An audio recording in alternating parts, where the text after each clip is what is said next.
చంద్రగిరి నియోజకవర్గం ప్రజల చెవులో చెవిరెడ్డి పువ్వు పెడుతున్నాడని ప్రజలు గమనించారు, గుర్తించారు. అందుకే ఎవరు ఊహించిన విధంగా దెబ్బ కొడతాం జరిగింది. మనందరం చూసాం. అవినీతి చేసి తీసుకొచ్చి సింపుల్గా చీరలు పెట్టేవారు. ఏకంగా దేవుడి దగ్గర ఇవ్వాల్సిన లడ్లన్నీ తీసుకొచ్చి ఇంటికి పంపించేవారు. అస్తవ్యస్తంగా చేశారు.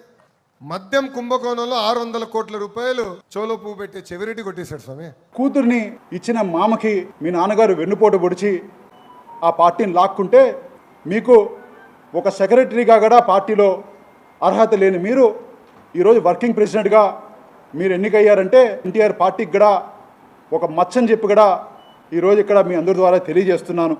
మీ పార్టీ వాళ్ళు సీనియర్ లీడర్లు కూడా ఎవరు కూడా నమ్మడం లేదు. అందరూ కూడా మీ మీద ఇంకా మీకున్న గర్వానికి మీకున్న తలపొగురికి వాళ్ళందరూ కూడా ఈరోజుకి కూడా మిమ్మల్ని చూస్తే ఒక లీడర్గా మిమ్మల్ని చూడడం లేదని కూడా ఇక్కడ మీకు తెలియజేస్తున్నా. అదేవిధంగా మీరు ఇంకొక మాట చెప్పడం జరిగింది, అవినీతి పరులం అని చెప్పి. మా తాతగారు మన్రెడ్డి గారు, మా తాతగారి మదర్ సైడు ఫాదర్ సైడు ఆయన ఒక్కడే వారసుడు. ఆయనకి 8 ఎకరాల పొలం ఆనాట్లో ఉండేది. సుమారు కొన్ని వేల కోళ్ళ ఫారాలు ఉండేవి మాకు. మీకు ఎక్కడో పల్లెటూరులో నారవరపల్లి లోపల 2 ఎకరాల పొలం ఉండేది. ఆ రోజు ఆర్థిక పరిస్థితి మీది మాది కంపేర్ చేసుకుంటే మా తాతగారు చాలా మెరుగ్గా ఉన్నారు. ఈరోజు మీరు అవినీతి చేసి అక్రమ సంపాదనతో లక్షల కోట్లకి ఎదుగుండొచ్చు కాక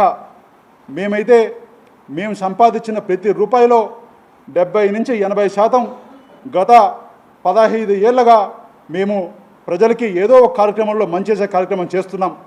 మీరు దాన్ని ఎంత అవహేళనంగా నిన్న చీరలు ఇస్తారు, బట్టలు ఇస్తారని చెప్పి మా అక్క చెల్లెలకి, మా కాన్స్టిట్యున్సీ వాళ్ళకి మేము ఏదన్నా ఒక మంచి కార్యక్రమం చేస్తే వాళ్ళని అవమానించేలాగా అంత అవహేళనంగా మీరు మాట్లాడినారంటే నిజంగానే మీ సంస్కారం ఇక్కడ తెలుస్తుందని చెప్పి నేను ఇక్కడ తెలియజేస్తున్నా.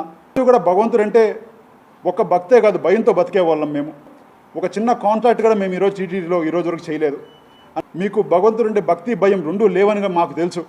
అయినా కూడా ఎవరిమంటే వాళ్ళ మీద ఈ విధంగా అడ్డగోలు ఆరోపణలు చేస్తే భగవంతుడే చూసుకుంటాడని కూడా మీకు తెలియజేస్తున్నా.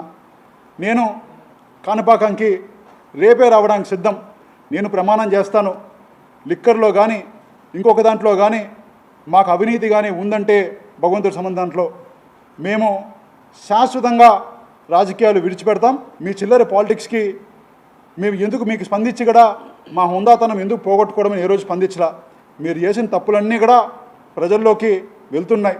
ఇవన్నిటికి కూడా 2029లో ప్రజలే సమాధానం చెప్తారని తెలియజేస్తూ మరొక్కసారి ఇప్పటికైనా నారా లోకేష్ గారు ఆయనకున్న గర్వాన్ని, ఆయనకున్న తలపోగును తగ్గించుకోవాల్సిందిగా ఇక్కడ పాత్రికేయ మిత్రులకి మరొకసారి విజ్ఞప్తి చేస్తున్నా.